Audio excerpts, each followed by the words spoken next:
miseria sabremos vencer, venceremos, venceremos. En esta hora presentamos La Voz de los Trabajadores, Rodi Andrade en la plataforma de televisión para la conducción. ¿Cómo estás, Rodi? Bienvenido. Gracias por el espacio, apreciado Joe. Bueno, buenas noches, Perú. Es un gusto saludarlos, ¿no? A todos los televidentes del programa La Voz de los Trabajadores. Como de costumbre, traemos importante información del interior del país.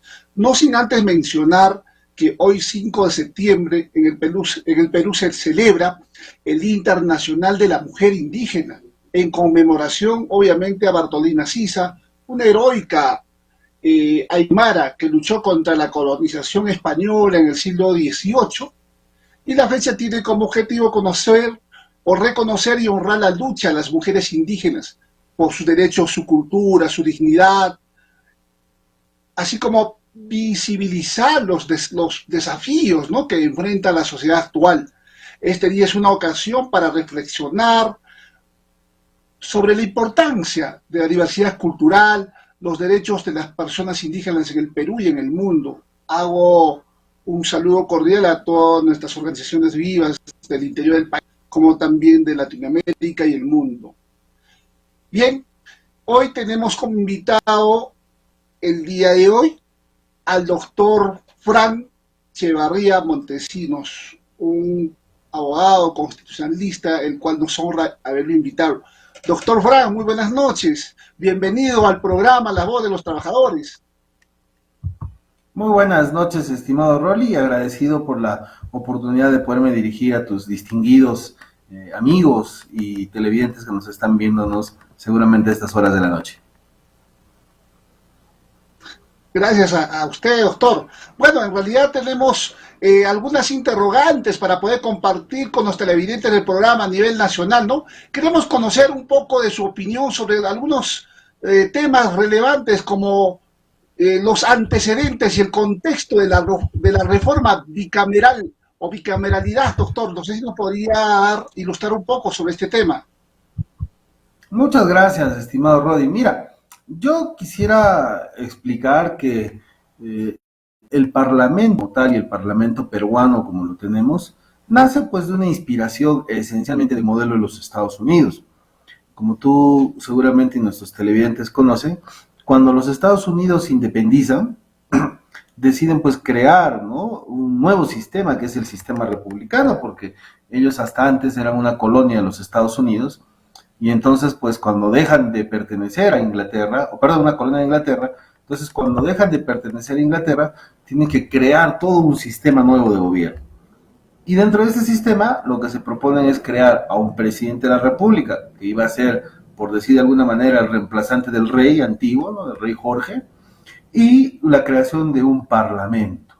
Y este parlamento, en razón a la propia composición, en este caso de los Estados Unidos en ese momento, que era un conjunto de reinos, ¿no?, o un conjunto de estados, ellos lo llamaban, las 13 colonias, ¿no?, Maine, Maryland, Carolina del Norte, Carolina del Sur, entre otras, dicen de que este parlamento debía tener 2 cámaras o 2 cuerpos especiales. Uno que se encargase de representar a los ciudadanos como tal, y otro que se iba a encargar de representar a los estados como tal. Reitero, eran 13 colonias, cada colonia se convirtió en un estado, y entonces, como se trataba de una federación, ¿no?, o sea, de la conjunción de diversos estados, estos estados debían tener igualdad. Y entonces, ese es el modelo que se dio a luz en ese momento. Estamos hablando una cámara, en este caso de representantes o de diputados, en la cual eran elegidos directamente por el voto de la gente y representaban a las personas, y una segunda cámara que representaba a los estados, en este caso nuevos en los Estados Unidos.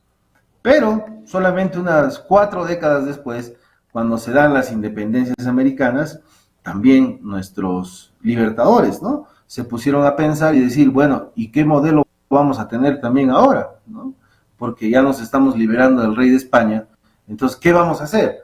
Entonces, lo que hicieron fue, pues, mirar un poquito al norte, los Estados Unidos, y entonces prácticamente ese modelo lo copiamos en América Latina, en los distintos países que se acababan de independizar, y por supuesto en el Perú. Entonces, nuestras primeras constituciones conciben también la existencia de un parlamento bicameral, ¿no? En la cual iba a estar compuesta también por representantes de las personas, en este caso los diputados, y por representantes, en este caso, de todo el país o concretamente de los diversos estados que iban a ser compuestos por unas cámaras de senadores, como se llamó en aquel momento, ¿no? Y así hemos venido yendo a lo largo de nuestra historia. Algunas constituciones sí, inclusive en algún momento fuimos tricamerales, ¿no? Había 3 cámaras. Y en algunas constituciones, sobre todo en la última, que es la que tiene una mayor vigencia en el tiempo, el Parlamento se ha convertido solamente en unicameral. O sea, vale decir, la existencia de una cámara.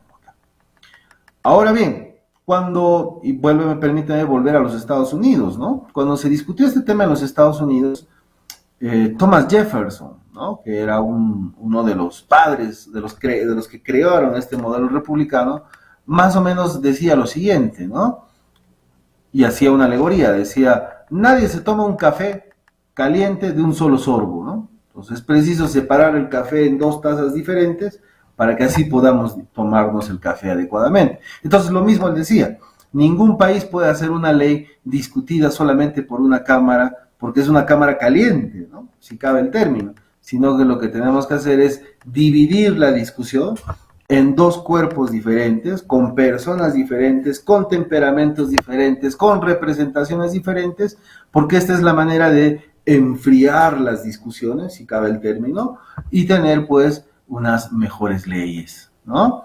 Y entonces yo creo que desde esa perspectiva, vuelvo a decir, históricamente el Perú en la gran parte de su historia republicana ha sido bicameral, o sea, hay una tradición histórica, si podríamos decirlo de alguna manera. Pero también existe una conveniencia, ¿no? Y es que una discusión de 2 cuerpos legislativos, de diferentes cuerpos legislativos, pueden producir leyes que sean mucho más pausadas, mucho más discutidas, mucho más razonadas, de ser el caso, y mucho más positivas para el país, si así se quisiese, ¿no? Pero ese es el trasfondo, mi querido Rodi, sobre esta discusión. Bueno, sobre el tema, doctor, también quisiéramos seguir solicitando un interrogante. ¿Cuáles serían las ventajas y desventajas de la bicameralidad en el sistema político del Perú? Si bien es cierto, hay historia, ¿no? Hubo, digamos, estos espacios. Y bueno, en el gobierno de Fujimori creo que se cambió, ¿no? Entonces, la interrogante es, ¿va a funcionar nuevamente este sistema político peruano de la bicameralidad? ¿Hay, bueno, ventajas, desventajas sobre este tema, doctor? Uh-huh. Mira, Rodi, tengo un poco, yo créeme decirte que ciertas dudas, porque si bien yo soy un partidario, ¿no? De alguna manera, un abanderado de la bicameralidad, por las cosas que te digo, ¿no? Nos permite tener leyes mucho más reflexivas, ¿no? Mucho más pausadas, mucho más pensadas en el Perú, y además, de alguna forma, mejora la propia representación de las personas en el Parlamento. Creo que esta reforma última tiene problemas, ¿no? Y esencialmente por una cuestión que a mí me llama mucho la atención, querido Rodi. Mira, de acuerdo a este sistema, o al sistema que actualmente tiene el Perú, las leyes, o sea, el proceso de discusión de las leyes, se deberían de iniciar en la Cámara de Diputados. ¿De acuerdo? O sea, la representación de las personas. Y una vez que se apruebe en la representación de las personas, esta pasaría a la Cámara de Senadores. Y la Cámara de Senadores sería quien finalmente decida la procedencia o no de una ley.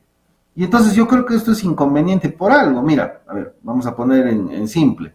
Imaginemos que la Cámara de Diputados decide crear un caballo, ¿verdad? Pero luego esto pasa a la discusión de la Cámara de Senadores y la Cámara de Senadores dice, no, no queremos que sea un caballo, queremos que sea un loro. O sea, puede salir un animal completamente diferente y al final lo que queda no es el caballo, sino es el loro.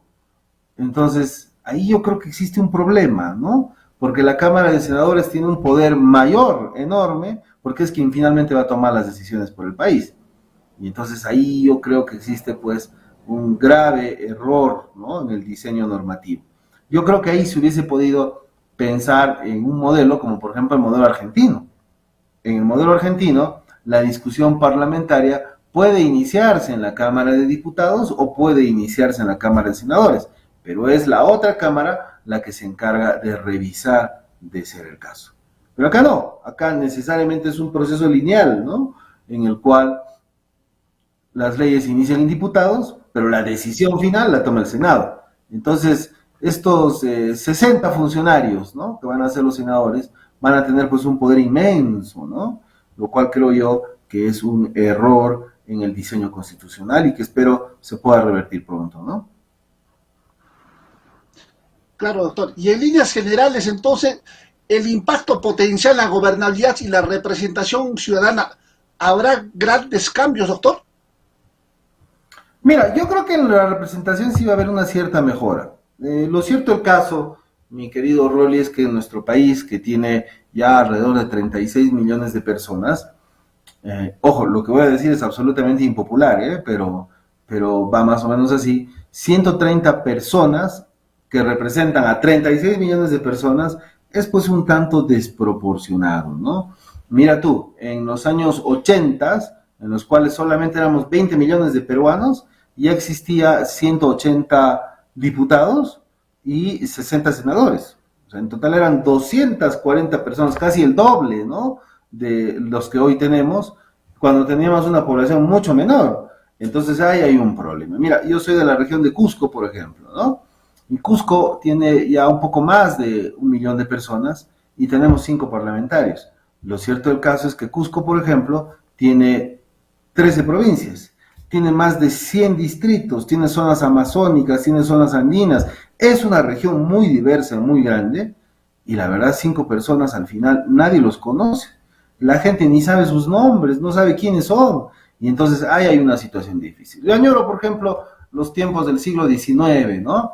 En el siglo XIX, Rodi, existía un parlamentario por cada provincia, y entonces tú podías saber, ¿no? A ver, este es el parlamentario de Contumasá, ¿no? Este es el parlamentario de Urbamba, este es el parlamentario de Chucuito. Entonces era mucho más fácil para los ciudadanos poder saber quién es su representante, ¿no? Y qué cosa está diciendo de ser en el caso del Parlamento. Actualmente tenemos un número muy pequeño que obviamente diluye estas posibilidades y eso es parte de los problemas que tenemos en la representación política en nuestro país, ¿no? Según doctor, su amplia experiencia como constitucionalista, y bueno, acá siempre se le tiene un gran aprecio y reconocimiento a usted por tremenda trayectoria que tiene el doctor Frank. Eh, Según su perspectiva, ¿cuáles serían las recomendaciones para una reforma efectiva de darse el caso de esto de la bicameralidad, doctor? Usted entendió de más. Claro, Rodi, mira, yo sí creo, reitero, en la bicameralidad. Creo que es importante tener procesos normativos porque, mira, Rodi, ya estamos cerca de las 40.000 leyes, ¿no? Es una locura, ¿no? Las leyes se dan rápidamente. Estos días vemos, por ejemplo, cómo en el Parlamento se hace mucha arquitectura legislativa, ¿no? Ley por aquí, que modifica los códigos penales, que modifica el funcionamiento de las instituciones, que otorga esto, hasta cuestiones declarativas, ¿no? Como el Día del Emolientero. Entonces, yo creo que eso hay que evitarlo, ¿no? El Perú debería tener pocas leyes, pero realmente bien pensadas, ¿no? Y estas cosas a veces pasan, un poco volvemos al ejemplo del café, ¿no? Del café caliente, porque una sola cámara, ¿no?, con la cabeza caliente, ¿no?, terminan haciendo exabruptos y normas rápidas que no necesariamente son positivas para el país. Entonces, yo creo que sí hay que ir a una bicameralidad, pero una bicameralidad creo bien pensada. Y la actual que tenemos no creo que sea la mejor, creo que pueden mejorar algunas cosas, sí es verdad, pero no necesariamente es la mejor, ¿no? Correcto, doctor. Bueno, en estos últimos momentos, según la coyuntura, doctor, el Congreso, precisamente que estamos abordando, aprobó una ley que permite a la Policía Nacional del Perú realizar, digamos, las investigaciones preliminares del delito. La pregunta es, doctor, si es constitucional o no, a efectos que esta ley que lo ha creado, digamos, el Congreso, está violentando obviamente flagrantemente pues el inciso 4 del artículo 159 de la Constitución Política del Estado, que obviamente a su cinta dice, ¿no?, de que son atribuciones del Ministerio Público la conducción de estas investigaciones.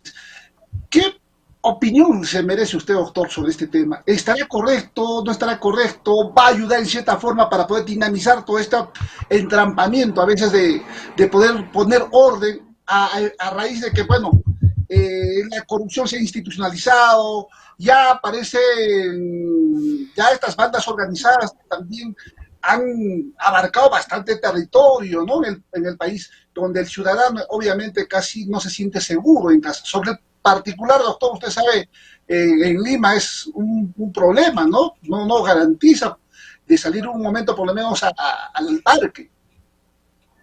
Claro, ¿Qué Rodi, opinión se mira, merece, doctor? yo creo que es un falso dilema y una metida de pata. Y voy a explicar por qué. Mira, el artículo 149, inciso 4 de la Constitución Política, dice claramente que la conducción y desde un inicio en la investigación penal la realiza el Ministerio Público.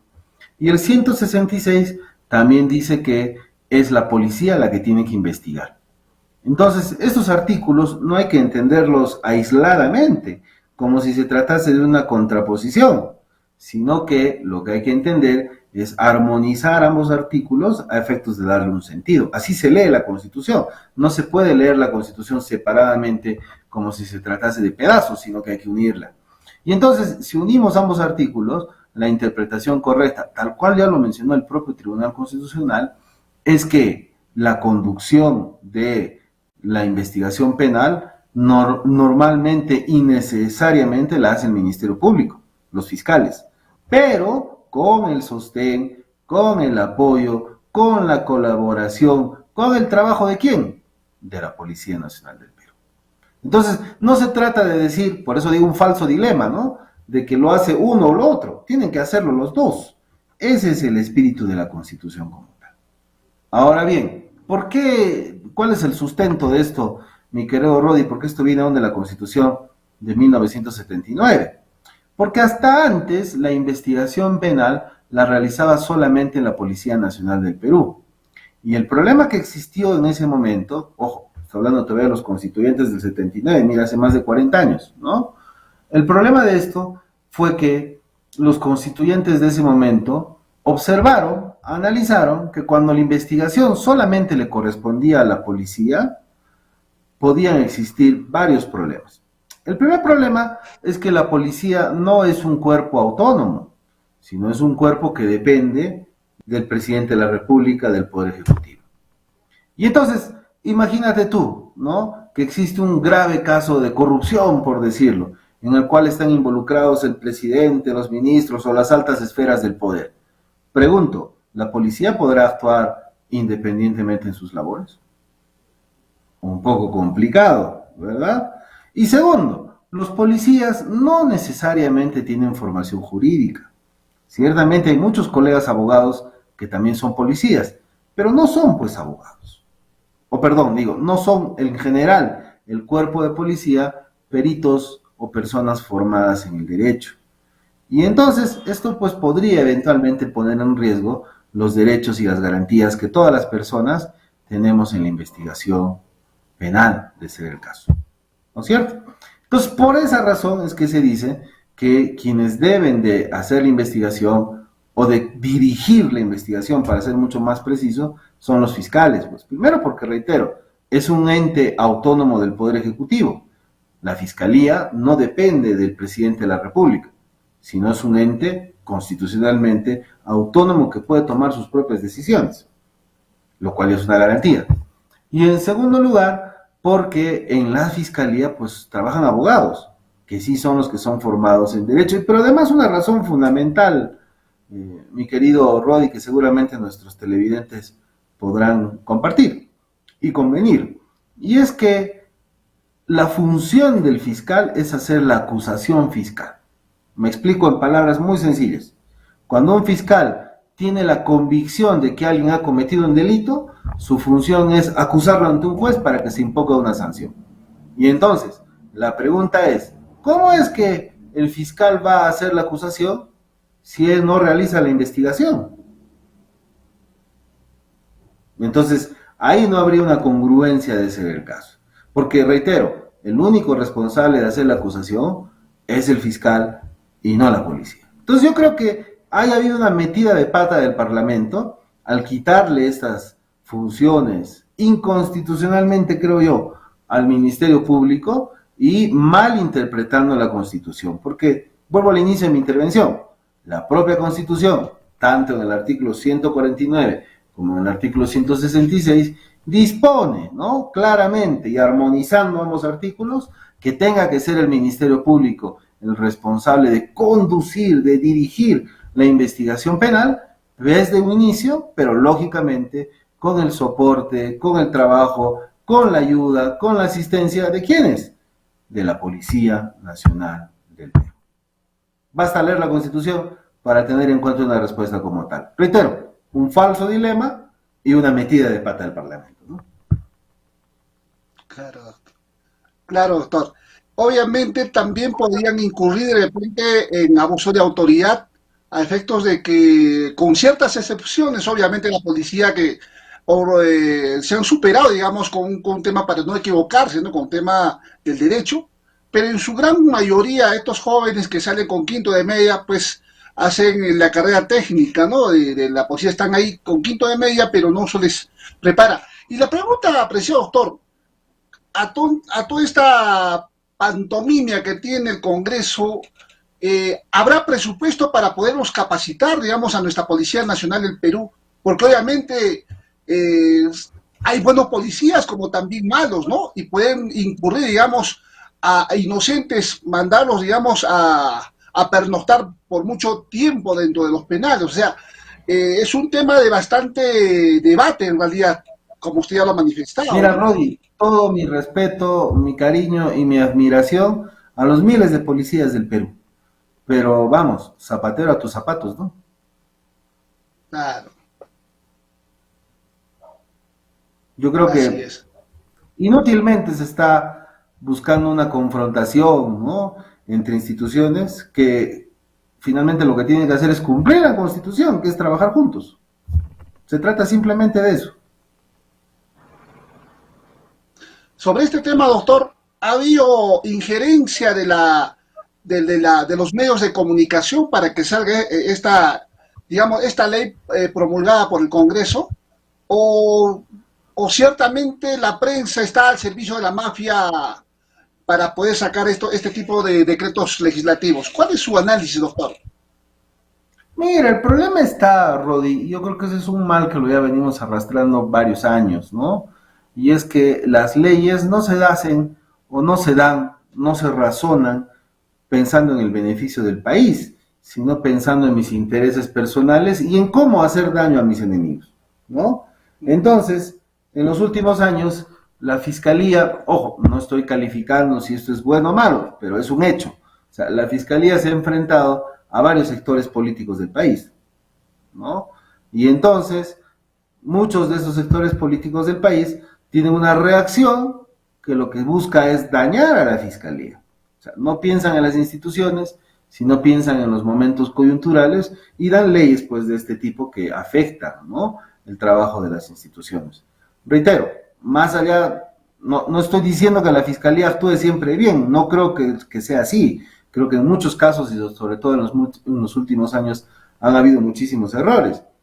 Pero cuando se hace normas, se tiene que hacer pues pensando en las instituciones y en el Perú, no en las personas y en los momentos coyunturales, ¿no?, que finalmente van a cambiar. Y entonces pues se legisla pensando en cómo dañar al enemigo, ¿no?, o al que creen que es el enemigo, en cómo dañar a la persona con la cual no estoy de acuerdo, pero y si terminan haciendo daño a las instituciones, que es finalmente lo tutelar, lo que tenemos, o a donde deberíamos, ¿no?, de sostener en todos estos problemas que tiene nuestro Perú.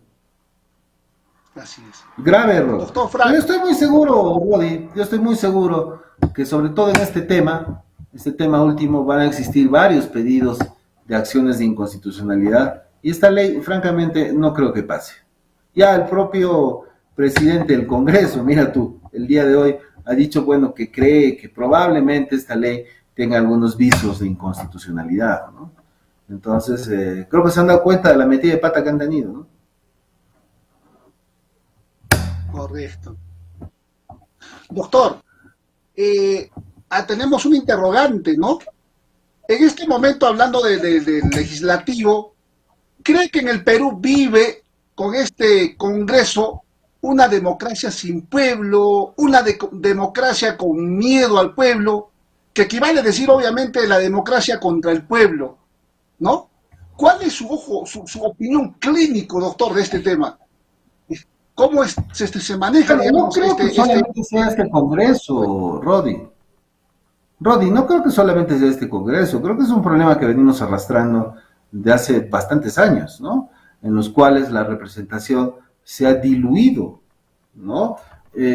¿Acaso no es cierto, Rodi? Mira, nosotros que ya tenemos algunos años encima, ¿no? Cada Congreso siempre decimos que es peor que el anterior, ¿verdad? Y probablemente el próximo que elijamos también digamos, este es el peor Congreso de la historia. O sea, tenemos ahí un problema grave, ¿no? Y es un problema que se da por una falta de representación por los propios políticos, es verdad, los partidos políticos no están necesariamente a la altura, pero también una enorme irresponsabilidad de los electores, ¿no crees tú? Elegimos sin una conciencia ciudadana, ¿no? Elegimos en la cola de votación, ¿no? No nos informamos, no leemos, no nos preocupamos por tener o por escuchar programas como el tuyo. Y entonces no tenemos opinión, ¿no? No tenemos vocación de ser ciudadanos y al final terminamos eligiendo pues con la pata de los caballos, ¿no? Como dicen, elegimos burros y al día siguiente queremos que toquen violín, ¿no? Eso no es posible, pues, ¿no? O sea, hay una enorme carga de responsabilidad de nosotros también como ciudadanos, ¿no? A veces se le carga mucho la tinta al Parlamento, a los políticos, que tienen su responsabilidad, es verdad, no son los mejores, pero también hay que hacer un autoexamen a los ciudadanos, ¿no? ¿No crees tú? Así es, doctor. Bueno, trasladándonos a nuestra tierra sagrada, al Cusco, ¿no, doctor? ¿Qué opinión tiene usted sobre la presentación de la Contraloría de haber encontrado en el gobierno regional indicios de nombramiento de cargos públicos a personalidades que no cumplen los requisitos? Usted es entendido en la materia, doctor. ¿Qué opinión sobre Mira, eso? hay algo importante que ha pasado en los últimos años, estimado Rodi, ¿no? Justamente a raíz de varios escándalos que hubo durante el gobierno de Pedro Castillo, en los cuales se nombraba a personas sin mayores méritos en determinados cargos. Por ejemplo, no sé si tú recuerdas el ministro de Transportes, el señor Silva, ¿no? Cuando una periodista le pregunta en Televisión Nacional cuál era su experiencia para ser ministro de Transportes, su respuesta fue decir, bueno, yo tengo mi brevete, ¿no? Era una cosa bien jalada los cabellos, ¿no? Entonces, digamos, ponían a personas sin mayor mérito, sin mayor preparación, sin mayor conocimiento sobre el tema. Entonces, lo que ha hecho el Congreso es dar una ley para, y yo creo que esa es una buena ley, para exigir determinados requisitos a las personas que vayan a ocupar los cargos públicos. Mira, Rodi, la política en los últimos años es pues un oficio absolutamente desprestigiado, ¿no?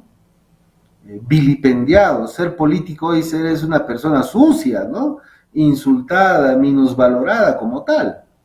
Sin embargo, la política es pues de pronto de las tareas más importantes que existe en una colectividad, porque de las decisiones de los políticos van a depender la vida de las personas como tal. Las decisiones en educación, las decisiones en salud, las decisiones en transporte, en la defensa, en la justicia, la toman los políticos, nos guste o no. Y entonces, por eso es que a la política tienen que ir siempre los mejores, ¿verdad? Entonces, hacer que siempre procuremos que en la política estén los mejores. Yo sé que esto no es fácil, pero una ley, por ejemplo, de este tipo, tiene precisamente este propósito. Exigir condiciones, exigir capacitaciones, mostrar competencia, idoneidad para tener un determinado cargo. El problema está en que no solo en el gobierno regional del Cusco, yo creo que en muchos gobiernos regionales y en muchos lugares de nuestro país, es que pues los gobernantes aún creen que están en sus feudos, ¿no? En sus chacras. Y entonces al estar pues en una situación de este tipo, lo que provoca es que la Contraloría intervenga en situaciones en las cuales los gobernantes nombran pues a sus amigos, ¿no? A sus proveedores, a sus primos, situaciones que hay que sin duda evitar. Hay que eliminar el patrimonialismo en el Estado, ¿no? Los gobernantes no son dueños del Estado y entonces tienen que tener muchísimo cuidado antes de tomar una decisión cualquiera de este tipo. Y enhorabuena, ¿no? Que la Contraloría haya intervenido en estos casos. Entonces, estamos de acuerdo de que tiene que tener siempre esa dinámica de Contraloría de estar siendo vigilante, digamos, en los espacios de los gobiernos locales, apreciado doctor, ¿no? Esa es su función y en todo lugar donde se maneje recursos públicos es pues cuando la Contraloría tiene que intervenir y estar atenta y vigilante, ¿no? Evitar robos, ¿no? Evitar situaciones de nombramientos indebidos, delitos como peculado, malversación, entre otras situaciones que lo que finalmente hacen es distraer, ¿no? El uso de los recursos públicos para lo que realmente deberían ser. Doctor, y dígame usted, con su amplia experiencia, la crisis política peruana, ¿cuánto ha afectado a un ente, digamos, uno de los poderes como es el Poder Judicial? Mira, yo creo que hay a ver, no sé si es el término correcto, pero yo podría decir de que existe una degradación de todo el sistema político en sí, ¿no? Y el Poder Judicial tampoco está ajeno, ¿no? Mira, para graficarlo de una manera muy sencilla, querido Rodi, en mi estudio he recibido hace unos días una notificación en la cual nos citan a audiencia, ¿no? Una audiencia en un proceso para abril del año 2029. ¿Te imaginas eso? Y la justicia. Y como ese caso, te aseguro que existen miles alrededor del país, ¿no? Casos que demoran, ¿no? Hasta se mueren las personas y siguen los procesos, ¿no? Situaciones en las cuales no hay justicia, corrupción, ¿no? Y circunstancias verdaderamente penosas que hacen que el Poder Judicial no sea el mejor. Y ese creo que no es un tema de leyes, creo que es un tema de recursos, creo que es un tema de personas, ¿no? Existen varias causalidades mucho más grandes que habría que explicar, pero es parte también sin duda de la degradación del país. No necesariamente, y volvemos a la intervención anterior, ¿no? Al Poder Judicial van los mejores, ¿no? Y entonces lo que hay que hacer es, por el contrario, atraer a los mejores, porque mira tú, de la decisión de un juez depende la vida de una persona, ¿no? No es un asunto menor como tal, ¿no? Y sí, tienes toda la razón cuando tú dices que también pues toda esa degradación del sistema político en general ha puesto en peligro también al Poder Judicial y por tanto los derechos de las personas, ¿no? Así es, doctor. Coincidimos entonces en ese día, ¿no? Doctor, Plenamente, plenamente. y en este momento, ¿cómo está la economía en el Cusco, en el espacio, digamos, cómo ha afectado al turismo? Precisamente por esta crisis que tenemos a nivel nacional. ¿Está recuperándose el turismo con estos actuados de la crisis nacional por, bueno, por las malas decisiones de las autoridades? ¿Cómo está la economía en turismo, doctor, allá en Cusco? Mira, lo que pasa es que aquí, y permítame hacer un análisis un poco más general, ¿no?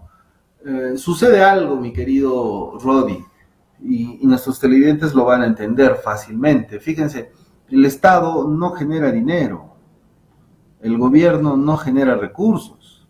Lo que hace el gobierno es recaudar recursos, ¿no? O sea, cobrar tributos. ¿De quiénes? De los privados, de las empresas grandes, de las empresas medianas, de los pequeños trabajadores, de los profesionales y en general de todas las personas que tenemos la obligación de contribuir, de pagar nuestros impuestos. ¿De acuerdo? ¿Y el Estado qué hace con esa plata? Políticas públicas, carreteras, salud, educación, sueldos de los maestros, en fin, lo que fuese, ¿no es cierto? Pero premisa uno, el Estado no genera recursos, el Estado simplemente recauda el dinero, ¿de acuerdo? ¿Y de quién lo recauda? De los privados. Ahora bien, para que un privado invierta, ¿no? Y desarrolle actividades económicas, para que un privado trabaje, ¿no? Como tal, tienen que haber determinadas condiciones. Y una de ellas es, por ejemplo, la seguridad jurídica, la seguridad del país, la estabilidad del país como tal. Y entonces, esa es una premisa, pero y entonces, si es que existe un permanente conflicto, ¿no? Si es que vemos que nuestros políticos se pelean, si la gente no se pone de acuerdo, si se dan malas leyes, si a cada rato queremos cambiar la constitución, por decir, y las leyes del país, entonces lo que estamos diciéndole, ¿no?, al mundo y a las personas, que nuestro país no es estable. Y si nuestro país no es estable, no es seguro invertir, no es seguro trabajar, no es seguro desarrollar actividades económicas. Y entonces, lo que estamos haciendo es que la crisis política afecta, pues sin duda, a la economía. Estos últimos años, mi querido Rodi, el Perú ha crecido 0%. 0%. O sea, nadie ha venido a invertir al Perú, ¿no? Y algo que yo quería y quisiera comentar, mira, más o menos, ¿eh? Se estima que ¿no?, son alrededor de 400.000 nuevos jóvenes que ya están en edad de trabajar, o sea, que salen al mercado de trabajo. Y entonces, la pregunta es, si la economía no crece, si no hay inversión, no hay nuevos trabajos, no hay empresas que capten esa mano de obra. ¿Y dónde se van esos jóvenes? ¿Alguien se ha puesto a eso? ¿No? Y además, mira, para que esos 400.000 ingresen al mercado de trabajo, se requiere que nuestra economía crezca entre 6 al 7% anual. Y actualmente tenemos crecimientos mediocres, ¿no?, que no pasan del 2%, del 3%, 1%, la inversión privada 0%. Y entonces, vuelvo a repetir la pregunta. Si nos estamos peleando, si somos un país inestable, si cada rato queremos cambiar las leyes, nadie invierte, y si nadie invierte, la economía no crece. Y entonces, ¿dónde se van esos 400.000 jóvenes? A la delincuencia, a la informalidad, al trabajo precario, al desempleo, ¿no?, a seguir viviendo de forma dependiente probablemente de sus padres. Entonces, estamos condenando al Perú, ¿no?, precisamente por no saber ponernos de acuerdo en lo que queremos hacer en el país. Entonces, fíjate, enorme responsabilidad, mi querido Rodi, y un enorme llamado de atención, y vuelvo a una reflexión anterior. Reitero, aunque la política sea la más odiada, vilipendiada, odiamos a los políticos, ¿no?, porque a veces se lo merecen, es verdad, a estos mochasueldos, a estos niños, en fin, a toda esta gente. En verdad, de sus decisiones depende la vida del país. Y hay que llevar, pues, a la política a los mejores. Si no lo logramos hacer así, estamos condenados, ¿no? Eso sí, doctor, totalmente de acuerdo en ese sentido, doctor.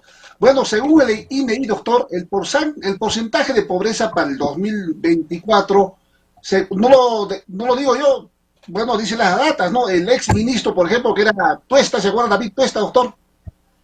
Bueno, ex ministro de Economía y Finanzas, ¿se acuerda? Bueno, él calculaba, según la data, ¿no?, que regresar a una tasa de pobreza del 20%, como antes de la pandemia, le tomaría, por ejemplo, al Perú en este momento 20 años de retraso, doctor. Como usted ya lo ha manifestado, o sea, con ese nivel de pobreza del 3%, 2%, esa variante no sube, entonces más está decreciendo.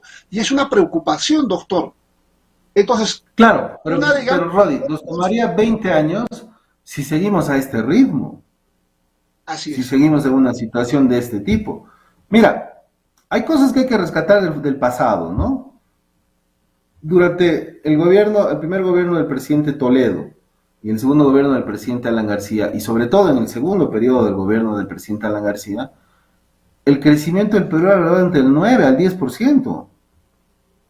O sea, sí se puede.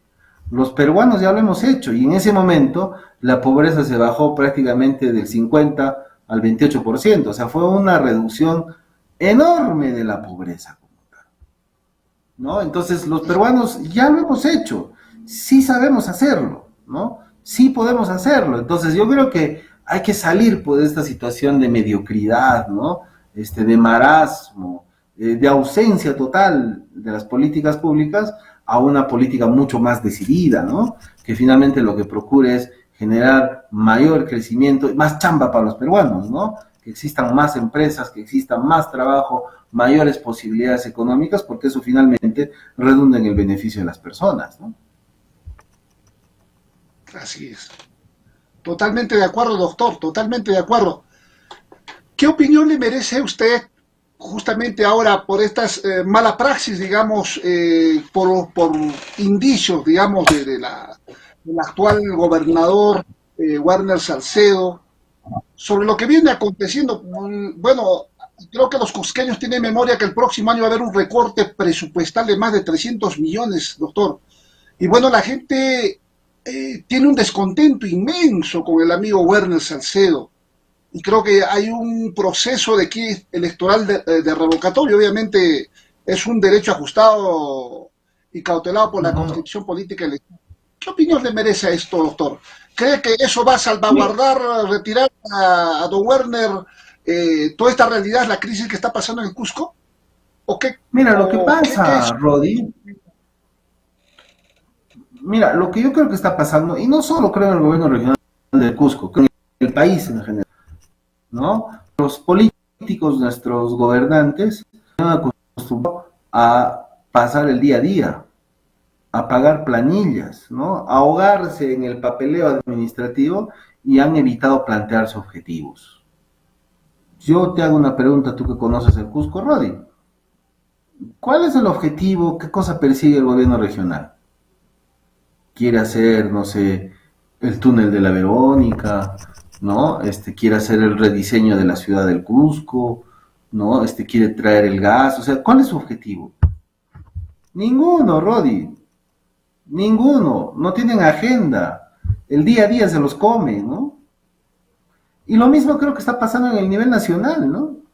Tú les has escuchado hablar, por ejemplo, a la presidenta decir, a ver, este año vamos a reducir la pobreza, no sé, en 10%, ¿no? O este año vamos a construir 1000 colegios, ¿no? O vamos a hacer 10 hospitales. ¿Hace mucho algo de eso siquiera? Nada, ¿no? Se los come el día a día, ¿no? Y así se van pasando los días. Parece que es gente que solamente está acostumbrada a cobrar su sueldo, ¿no? Y lo que es grave, como tú bien dices, Rodi, el presupuesto de las regiones se va a reducir.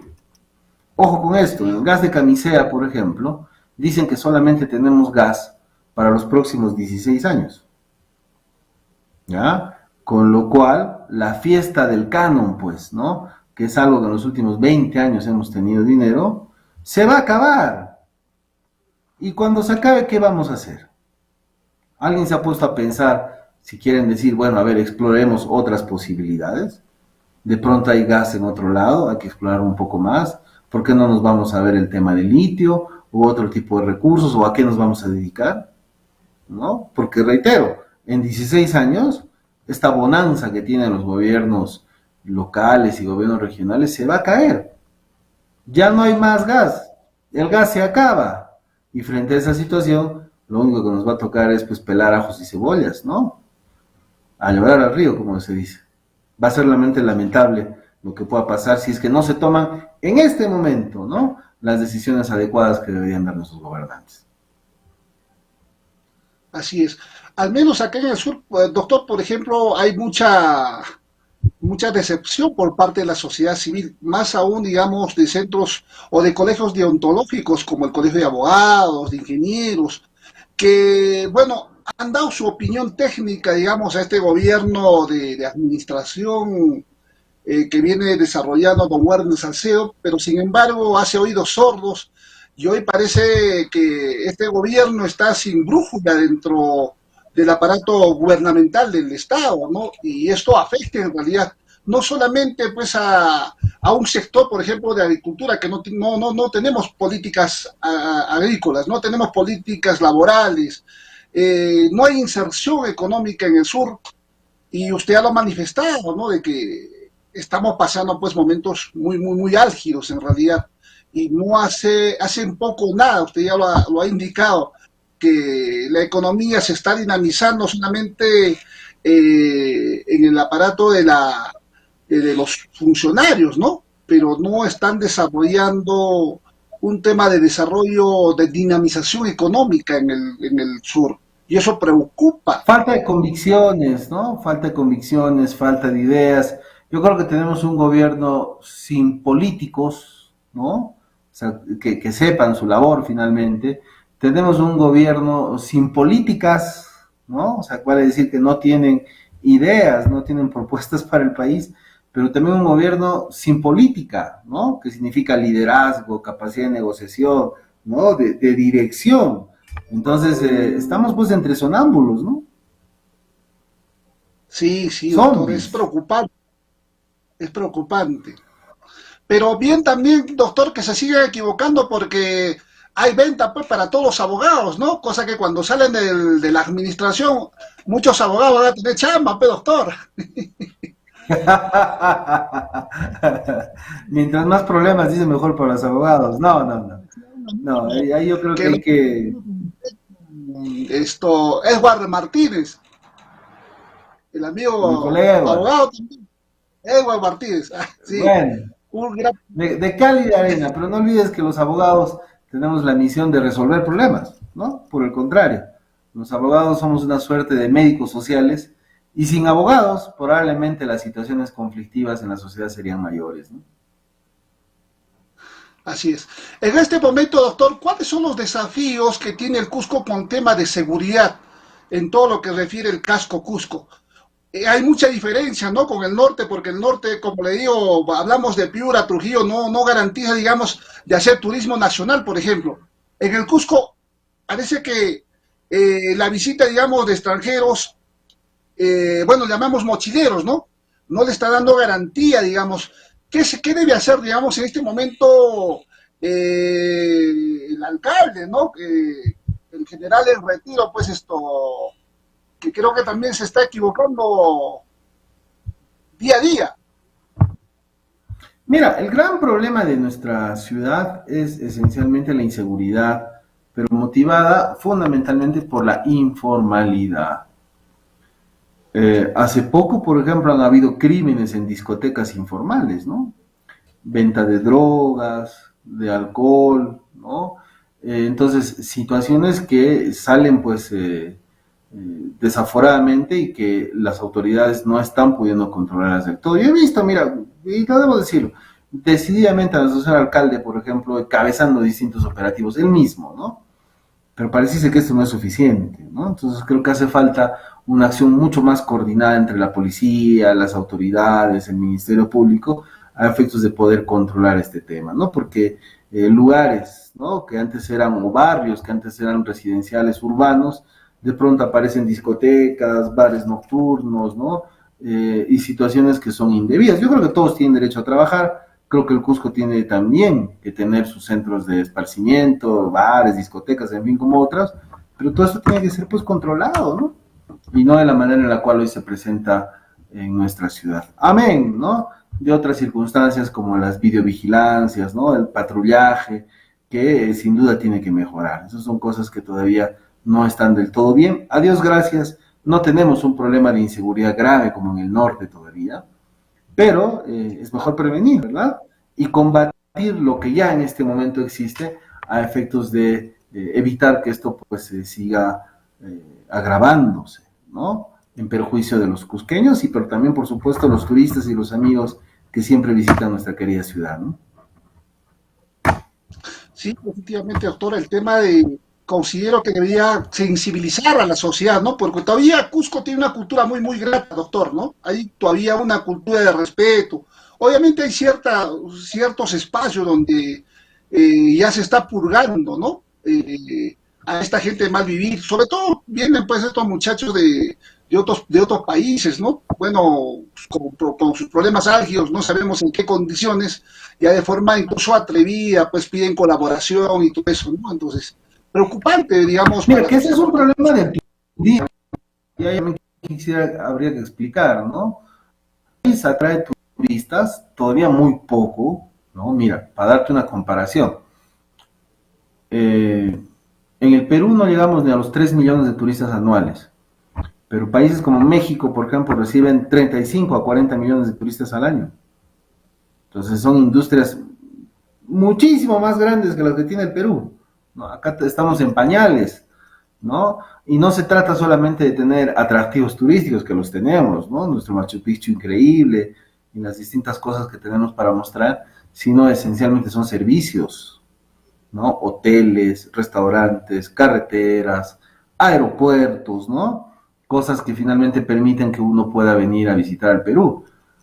Pero el problema está en que nuestra baja calidad de los servicios que tenemos, lo que hace es atraer a turistas que no necesariamente son los mejores y que tampoco consumen mucho, ¿no? Como tú dices, son los mochileros como tal.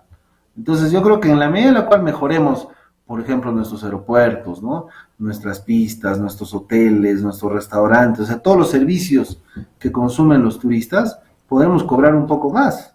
Y si cobramos un poco más, lo que vamos a hacer es no atraer al mochilero, sino al turista que va a gastar bien, ¿no? Que va a gastar una buena cantidad de dinero y eso finalmente repercute en beneficio de todos, ¿no?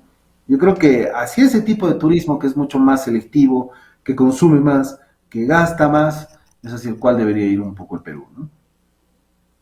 No se trata de que venga cualquier persona, porque eso también trae problemas como lo estamos evidenciando, ¿no? Así es. En realidad, doctor, necesitamos políticos conocedores de gestión pública, en realidad también para poder desarrollar muchas aristas en el sur, ¿no? Y bueno, es grato compartir, por ejemplo, con su experiencia suya, doctor Franz. Y eso es grato, ¿no? Y eso Muchas gracias, Rodi. digamos, Algo hecho en la vida. Y si me bueno toca reconocer, compartirlo ¿no? y Y si la me gente toca me admira. compartirlo y sobre todo con la Sí. calidez y la amabilidad de un periodista como el que tengo al frente, como tú, Rodi, creo que es mucho mejor, ¿verdad? Yo estoy seguro que nuestros televidentes, de alguna manera, han podido sacar algunas ideas que sin duda les va a servir para formar su mejor criterio, ¿no? Obviamente en este momento nos están pues viendo todo el país en realidad, ¿no? A veces el tiempo es bastante ingrato con nosotros, doctor, en este pequeño espacio que tenemos, un programa, resaltar, apreciado doctor, este programa es creado por una primera Confederación Nacional de Trabajadores de Construcción Civil, y que tenemos como presidente a un dirigente nato, altruista, como es el compañero Augusto Ramos Dolmos, que él pernocta en la capital Lima. Y bueno, ha sido, digamos, un sueño haber aperturado un programa donde no solamente hablamos, digamos, de los escenarios de reivindicación laboral, sino que también de reivindicación social. Ahí es donde nosotros apuntamos como institución. Sin Y más, digamos, apreciar, un si me saludo para ustedes, permite. entonces, ¿no? Los amigos y trabajadores del andamio, ¿no? Que sin duda su labor es sumamente importante también pues para la construcción y el enriquecimiento del país. Además, yo creo que es un espacio sindical de grandes hombres, ¿no? Que precisamente han aportado muchísimo al país, no sé, pienso en Pero Wilca, ¿no?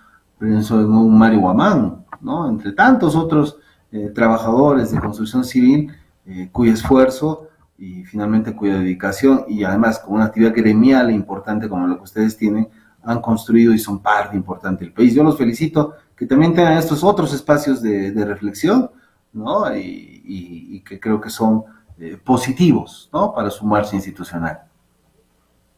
No, definitivamente, doctor. Obviamente el país, así como usted, a veces no conocemos, digamos, ¿no? Es como los centros deontológicos de los colegios de abogados del Cusco, no conocen lo que es en Arequipa, en Lima, en fin, ¿no? En el Perú existen más de 5 centrales sindicales y bueno, nos honra haber sido parte, digamos, de este proyecto nacional. Bueno, existe pues la CAS, la CU, la CTP, la FENATRA, la FEDEOTRA por el Cusco, está la FTCCP y otras centrales, ¿no? Entonces, cada quien también tiene su política, como los partidos, organizados partidos políticos, ¿no? Y esto pues es otro espacio en realidad, ¿no? Entonces, no hay institución mala, sino quizá esto es las malas representaciones que tienen sus dirigentes, ¿no? Eso hace de que se atomice el movimiento gremial y bueno, cada uno quiera sacar, digamos, a empellones lo que les conviene. Yo creo que acá tiene que haber una unidad de pensamiento y acción para poder sacar el mayor de los provechos en favor de todos los trabajadores, en realidad, porque muchos de ellos tienen familia y lo que quieren es pues tener salarios adecuados, dignos para poder sostener su familia. Eso sobre todo sobre el particular, apreciado doctor. Bueno, quisiéramos Así sea. pedirle, apreciado doctor, un mensaje final que quisiera transmitir a todos nuestros televidentes del interior del país, a nuestros paisanos del departamento del Cusco. Bueno, primero agradecerte, Rolly, la grata conversación. Mira tú qué rapidito ha pasado el tiempo, ¿no? Ya estamos acá una hora conversando, pero sinceramente muy, muy cómoda y muy, muy positiva tu conversación y muy, muy asertiva tus preguntas, ¿no? Y tu participación en comentarios. Yo creo que eso enriquece el debate. Un saludo a nuestros amigos de la Comisión Nacional de Trabajadores de Construcción Civil, a todos los que seguramente nos están viendo acá a través de estos medios de comunicación. Y no perder la fe, Rolly. Yo creo que a pesar de... Siempre es fácil hablar de los problemas, ¿no? Pero creo que el Perú es resiliente, ¿no? El Perú resiste. Y siempre existe la posibilidad de mejorar. Entonces, vamos con ese mensaje. Aunque las cosas no del totalmente salgan bien, yo creo que en la medida en la cual trabajemos, estudiemos, nos dedicamos, nos informemos, ¿no? Seamos mejores ciudadanos, mejores personas, mejores peruanos, el Perú también seguramente saldrá para adelante. Yo espero que así sea. Así es, doctor, y totalmente de acuerdo. Y seguramente vamos a tenerle a usted en otros espacios más adelante y hablar de otras realidades que tenemos en el interior del país, como también de la región, ¿no? Yo desde este espacio agradecido por tu tiempo y tus valiosos aportes. Te deseamos mucho éxito, doctor, en tu continua labor de gigante, ¿no? Y toda la experiencia que usted viene transmitiendo a la sociedad cusqueña y del país. Muchas gracias, doctor. Vamos a tener... Muchísimas gracias, estimado Rolly, y muy feliz de poder compartir con todos ustedes. Espero no sea la última oportunidad. Claro que no, doctor. Muchas gracias. Muy buenas noches. Bien agradecido al programa La Voz de los Trabajadores. Hemos tenido una connotación muy, muy grata con la presencia del doctor Frank, un constitucionalista que conoce mucho sobre la realidad. Agradecido al programa, agradecido al canal ODTV. Conmigo será hasta otra ocasión. Muy buenas noches. Venceremos.